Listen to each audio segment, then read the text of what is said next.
According to an old Chinese proverb, if you want to get rich, first build a road. Seems the Chinese policymakers have taken it to heart. The nation has built 10,000 kilometers of the highway in a year since 2011, and it's not slowing down. Recent data shows the nation's highway network now stretches 149,600 kilometers, making it the longest in the world. But sometimes, great things bring some serious problems and people suffer. Hello everyone, welcome to the world of China. In today's video, we are talking about the Chinese highway, which became a money-printing machine. So stay tuned and hit the subscribe button. The Chinese central government realized that the road system was not working in the best interests of the national economy. So, as part of sweeping economic reforms in the 1990s, it considered financial responsibility for road building. Local governments remained in control of the planning and decision-making process for infrastructure development, including roads. But the central government handed out the money.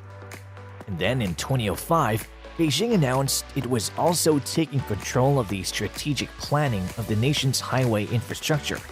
It planned an initiative called the 7918 Network, a national grid comprising 7 highways expanding out from Beijing, 9 highways running from the north to the south of the country, and 18 highways crossing from east to west.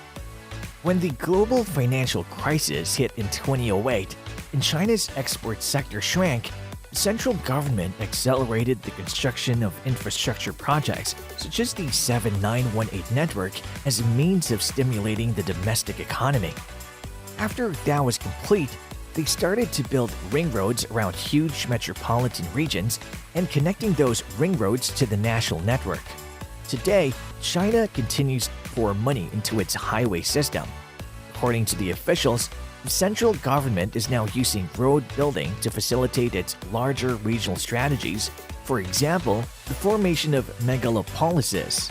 It's also beginning to connect the highway network to the international logistics passages, which it's building as part of the Belt and Road Initiative, such as the Yushino freight train line between Chongqing and Duisburg, Germany. China's Belt and Road Initiative, or BRI, hopes to deliver trillions of dollars in infrastructure financing to Asia, Europe, and Africa. If the initiative follows Chinese practices to date for infrastructure financing, which often entails lending to sovereign borrowers, then BRI raises the risk of the debt crisis in some borrower countries. This paper estimates the likelihood of debt problems in the 68 countries identified as potential BRI borrowers. We conclude that 8 countries are at particular risk of debt distress based on an identified pipeline of project lending associated with BRI. The Chinese government's steady commitment to roads suggests it views consistent infrastructure spending as a fundamental good. The central government continues to invest in the highway system, regardless of how much it's being used. In the process, it's providing short-term economic benefit, as well as ultimate proofing the nation's transport infrastructure. China's expressway network has a total length of 160,000 kilometers, longer than anywhere else in the world. Connecting hundreds of millions of people, it took the country some 4 decades to build. But does China need that many expressways? The answer is yes, for sure. In China, there's a saying, to get rich, you must build a road first. Compared to normal roads, efficiency is via expressways. In 1988, the country's first expressway, Shanghai-Jiading Expressway, was completed and opened to the public. The smooth roads have cut the travel time between the 2 places in half. The express highways can greatly shorten the time distance among regions and accelerate the flow of people, capital, information, and knowledge, said Li Hongchang, associate professor at Beijing Jiaotong University, in an earlier interview with CGTN. He also added, in particular for the businessman and cold chain logistics, are very sensitive to the time efficiency. Besides developing regional connectivity, the network also serves as a strong catalyst to support economic development and urbanization. The most crowded expressway areas are near China's richest places. The 3 biggest metropolitan areas, centered in Beijing, Shanghai, and Guangzhou, have way more expressway than the rest of the country. Currently, China's expressway network connects nearly 98.6% of cities and regions where the urban population exceeds 200,000, according to the China's Ministry of Transport. And the effort doesn't stop there, as officials are promising to cover all cities and counties with a population exceeding 100,000 by 2035. But it'll not be just about coverage. Officials are working to present a smart road network or digital infrastructure. It'll make use of the big data system, Beidou satellite navigation, through which autonomous driving may not be far away. The expressway connects downtown Shanghai to its suburbs. Before the expressway was built, it took at least 2 hours to travel 20 kilometers along the main route for delivering fresh produce to residents. Huzhou Expressway shortened that journey to only 30 minutes. Shortly after it opened in 1988, an industrial park opened in Jiading town of Taopu, followed by tourism development in the town of Nanxiang, famous for xiaolongbao, Shanghai's special steamed dumpling. This development pattern can be seen across the nation, especially for remote counties and villages that can now fully realize their potential through better connections to the rest of the country thanks to the expressway network. Shanghai has built dozens of highways to connect its downtown area to the rest of the county and help boost development across the city.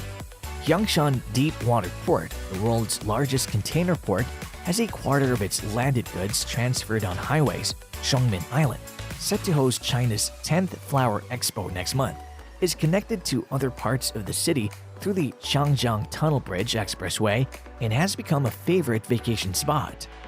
This great initiative providing great advantages, but some serious issues are arising questioning the traffic policy. Drivers are being harassed by the confusing traffic signs and being fined heavily for breaking traffic rules. Improperly set road signs became the target of a backlash on Chinese social media after netizens found that a surveillance camera had captured hundreds of thousands of traffic violations over the past year. China made a whopping $46 billion in 2020 after fining people for traffic violations. The credit for detecting traffic violations in the country of 1.4 billion people goes to a grand network of cameras installed in highways, the Chinese Daily Global Times reported on Wednesday. Traffic violations fines totaled 300 billion yuan or $46.11 billion in 2020, comparable to each vehicle being fined over 1,000 yuan or $153 on average, the report said. The traffic signs and markings near a highway fork in Foshan, South China's Guangdong province, were so unclear that an alleged 620,000 traffic violations were reported there over the past year, local media reported Monday. Many local drivers protested that they were not able to change lanes in the dotted line section in time when they needed to take the correct fork due to the unreasonable road signs. When they found that they were driving on the wrong lane, they had already violated traffic rules, leading to repeated fines. Many others mentioned that they have encountered similar situations on other high roads and called for related departments to rectify the issue. Local traffic police clarified on Monday evening that as of April 1st, the actual accumulated number of traffic violations caught at this site was 184,383 instead of 620,000 since the camera was set in March 2020.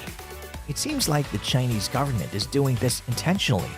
The reasons are quite clear to some experts, as they say with this process the Chinese government is trying to recover the construction costs as their construction market is facing great loss, and the situation is getting worse day by day.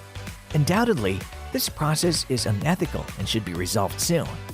Meanwhile, following these incidents, the Highway Administration has started to improve the traffic signs and markings at the section to avoid similar complaints in the future.